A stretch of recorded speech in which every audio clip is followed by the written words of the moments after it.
قبلہ رسمی سوالات تو آپ سے میں پوچھ چکا، اب کچھ ایسے سوالات ہیں جو دنیا بھر سے مجھے موصول ہوئے ہیں، اگر آپ کی اجازت ہو تو چند سوالات آپ کی خدمت میں پیش کروں۔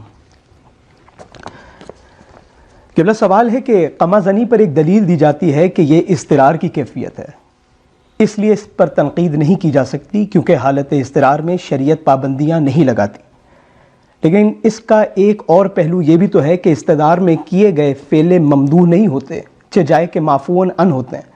کیا زنجیر زنی اور قمع کا ماتم ہوش و عقل کا فیصلہ ہے یا پھر جنون و بے خودی اور اضطرار کی حالت ہے؟ دیکھیے، سوال کرنے والا جب ایک سوال کمپائل کرتا ہے تو وہ اپنے ذہنی معیار کے مطابق کرتا ہے، وہ ضروری نہیں کہ معقول ہو۔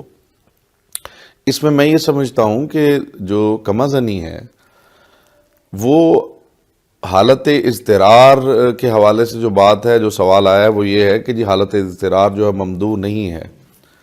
اس میں صرف حالت اضطرار ہی کا معاملہ نہیں ہے، یہ بڑی واضح سی بات ہے۔ اس میں تو میں سمجھتا ہوں کہ ڈیبیٹ کی گنجائش ہی نہیں ہے۔ بحیثیت شیعہ میرے لیے عمل معصوم حجت ہے۔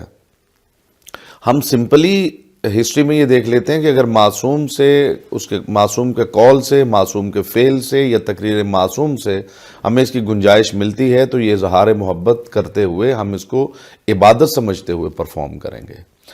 امام زین العابدین علیہ السلام کا دیوار کے ساتھ سر کا ٹکرانا اور سر سے خون کا نکلنا یہ میرے لیے حجت ہے۔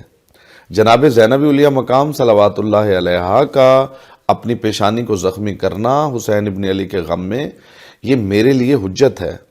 حجت اس لیے ہے، جناب ثانیہ زہرا صلوات اللہ علیہا کا عمل میرے لیے حجت اس لیے ہے کہ باوجود اس کے کہ وہ 12 ائمہ میں یا امامت ان کا منصب نہیں ہے، لیکن میں نے امامت کو مشورے لیتے ہوئے دیکھا ہے ان سے۔ امام حسین علیہ السلام کو علم امام اور اسرار امامت ان کو بطور امانت سپرد کرتے ہوئے دیکھا ہے۔ تو ایسی بی جنہوں نے پوری کربلا کا بوجھ اپنے کندھوں پہ اٹھا رکھا ہے، ان کا عمل اور پھر حجت خدا سرکار زین العابدین علیہ السلام کا عمل میرے لیے حجت ہے، اور یہ تب تک حجت رہے گا جب تک شریعت کہیں اسے روکتی نہیں ہے۔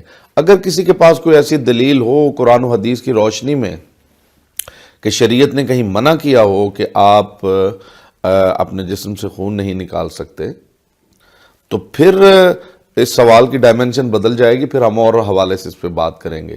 لیکن ابھی تک میری نالج میں نہیں ہے۔ اگر آپ کی نالج میں ہو یا کسی نے سوال ایسا بھیجا ہو کہ کسی معصوم نے اسے روکا ہو یا قرآن نے اسے روکا ہو، تو پھر ہم اور زاویے سے بات اس پہ کر لیں گے۔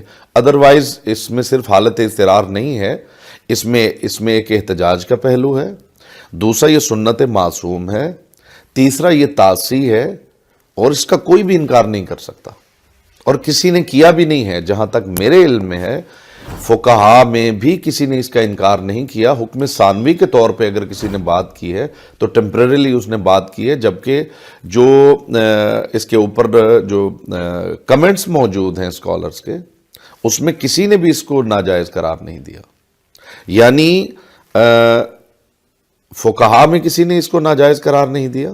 اگر کسی نے بات کیا تو حکم ثانوی کے طور پہ، جس کو پبلک نہیں سمجھتی، پبلک حکم ثانوی کو نہیں جانتی، اس کی ڈیفینیشن کو نہیں جانتی۔ وہ یہ سمجھتے ہیں کہ اگر کوئی فقیہ جو ہے وہ ایک بات کر رہے تو اس کا مطلب یہ ہے کہ وہ اس کا حکم ہے اور وہ شرعی حکم ہے۔ تو حکم ثانوی کی حیثیت کو اگر لوگ سمجھیں تو میرا خیال ہے اس پہ ڈیبیٹ ہی نہیں ہونی چاہیے۔ ایک شیعہ جس کے سامنے حجت خدا کا ایک عمل موجود ہے، اس لائق نہیں ہے کہ اس کو ٹریٹ کیا جائے یہ سوال۔ یہ بالکل طے شدہ بات ہے۔ رہی اضطرار کی بات، تو اس میں صرف اضطرار نہیں ہے، یہ ایک شعوری عمل ہے، اس میں احتجاج ہے۔ اس کا مقصد صرف اور صرف یہ ہے کہ ایک تو میں اپنے آپ کو اس حالت میں محسوس کرنا چاہتا ہوں جس حالت سے میرے وہ ائمہ گزرے ہیں، جس حالت سے بالخصوص کربلا والے گزرے ہیں، میں اپنے آپ کو اس کیفیت میں حالت میں محسوس کرنا چاہتا ہوں۔ اس کو تعصی کہتے ہیں۔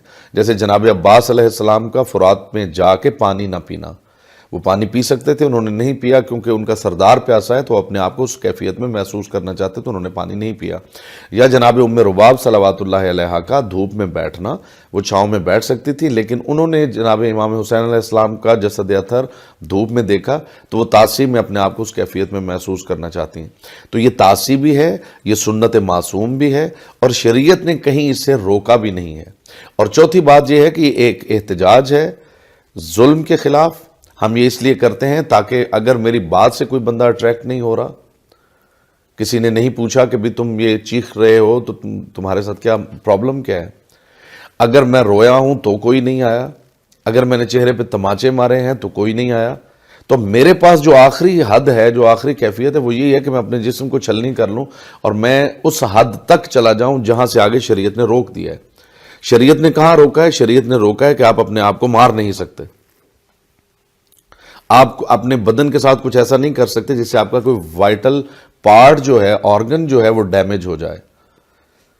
تو اس حد سے پیچھے میں یہ جانتا ہوں، میں خود زنجیر زن ہوں، میں جب زنجیر زنی کرتا ہوں، ایک عرصے سے کر رہا ہوں، مجھے پتا ہے کہ ایسا کوئی اس میں میرا کوئی وائٹل آرگن جو ہے وہ ڈیمیج نہیں ہو رہا ہے۔ تو جو شریعت کی حد تھی میں اس سے بھی بچا ہوا ہوں۔